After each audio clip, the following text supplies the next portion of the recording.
Shalom, irmãos. Estamos aqui mais um dia para continuar dando sequência, nesse estudo que a gente começou aí já faz um tempinho sobre esse tema, Afinal de contas, o Messias aboliu ou não aboliu a lei?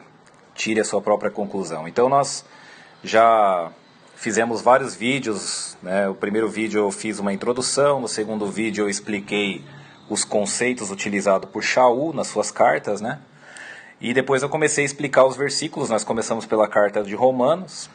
E eu tinha terminado o livro de Romanos, Porém, alguns irmãos me mandaram aí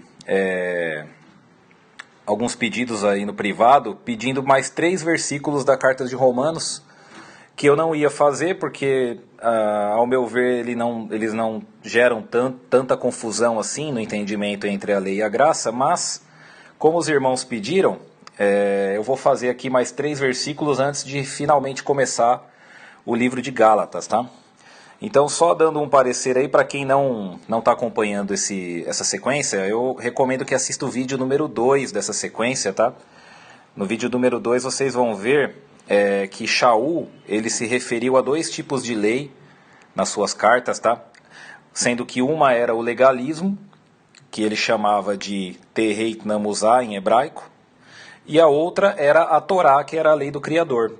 Só que quando essas Bíblias foram traduzidas para o português, eles não fizeram essa diferenciação, porque no grego estava tudo como nomos. Então, quando Shaul falava da Torá, eles tinham escrito lá nomos na Bíblia grega, e aí foi traduzido como lei. E quando Shaul falava de Tereit Namuzá, que era o legalismo dos rabinos, que era as doutrinas humanas que eram enxertadas na Torá de maneira herética, também estava escrito nomos nas Bíblias gregas. E aí traduziram como lei. Então, o que acontece? Quando Shaul fala criticando o legalismo dos fariseus, está escrito na tua Bíblia aí, lei. E quando Shaul está falando da Torá, que é a lei do Criador, também está escrito na tua Bíblia, lei.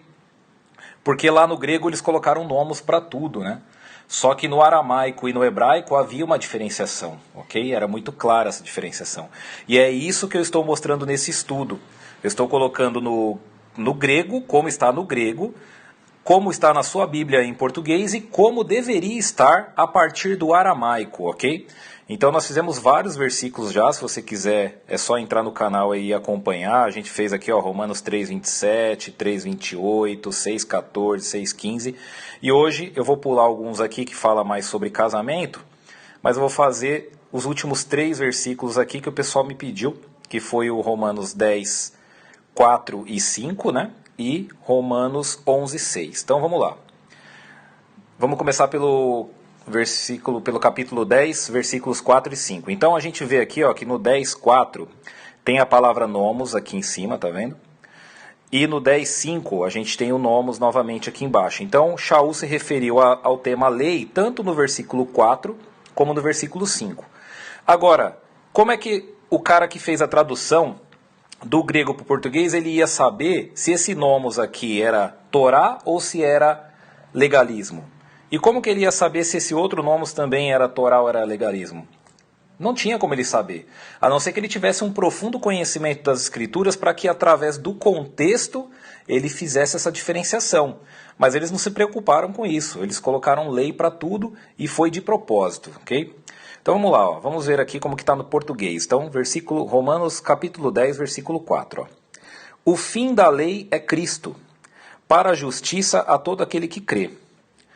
Então aqui, se você analisar assim superficialmente, com o versículo isolado, os mais desatentos vão achar que o Cristo é o término da lei, que a lei terminou em Cristo, Ou seja, a lei que, infelizmente, no meio cristão ela é relacionada com a Torá, essa lei ela termina em Cristo para a justiça de todo aquele que crê, ou seja, deixa de ter a lei para ter apenas a fé, a crença, ok? Vamos ver no versículo 5. Porque a justiça que é pela lei de Moisés escreve assim: o homem que faz estas coisas viverá por elas.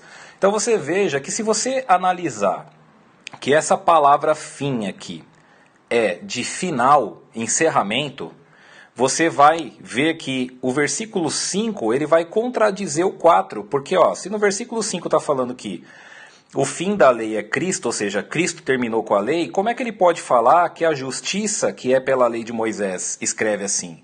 Qual que é a justiça que é a lei de Moisés? A lei de Moisés é a mesma lei do Criador, é a Torá.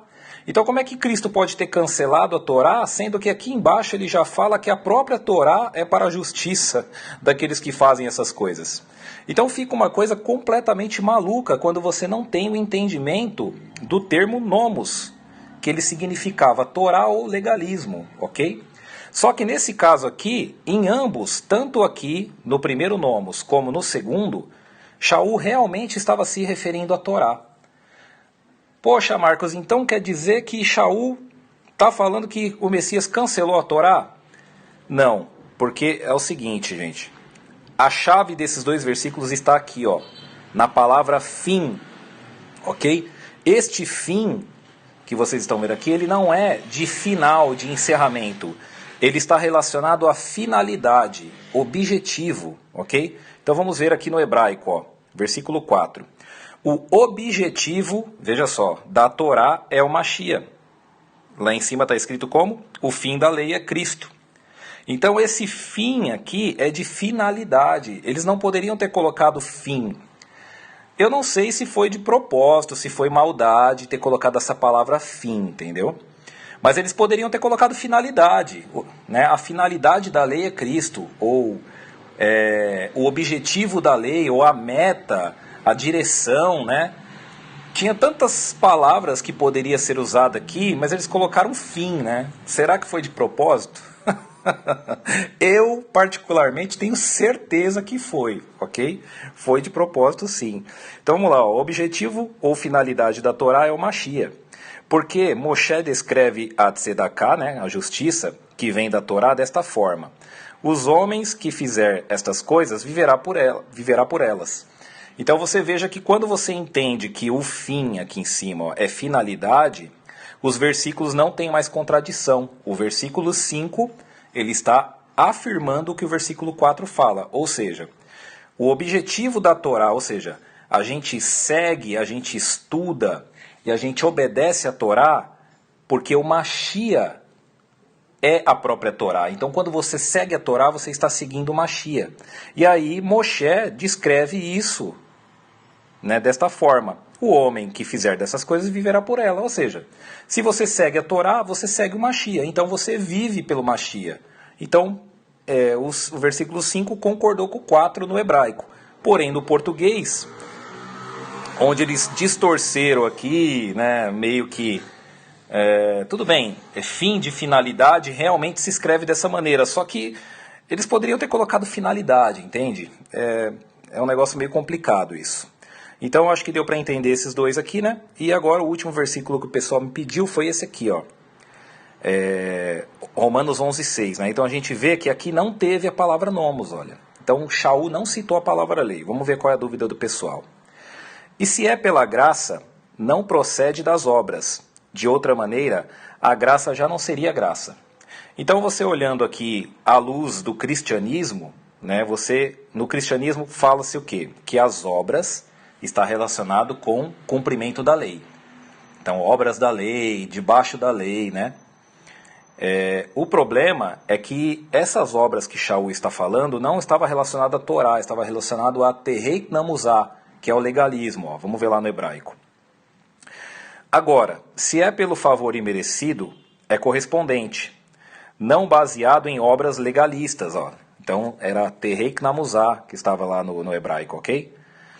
Se fosse de outra maneira, o favor imerecido já não seria merecido. Então, o que Shaul está falando aqui? Ele não está dizendo que quem está nas obras da lei da Torá não tem a graça. Não é isso. Ele está dizendo o seguinte, que quem segue doutrinas farisaicas, quem segue doutrinas de líderes religiosos, quem segue doutrinas de religião, quem segue doutrinas de pastor, quem segue doutrinas de papa, quem segue doutrina de apóstolo aí, de bispo, né? Tem tantos aí agora, né, que se colocam vários títulos agora, né? Quem segue doutrina desses caras né, não está debaixo do favor imerecido. Por quê? Porque o favor imerecido não depende de doutrina humana. O favor imerecido ele vem baseado na Torá, na doutrina, na sã doutrina do Criador,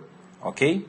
E na crença, né, na fé, na confiança no Messias, na promessa de vida eterna trazida pelo Messias, pela expiação dos nossos pecados, através do sangue dele no madeiro. Não tem nada a ver com obras legalistas. Então, Shaul está falando mal do legalismo, da religião, da religiosidade. Ele não está falando mal das obras da Torá, das obras da lei dos homens, ok?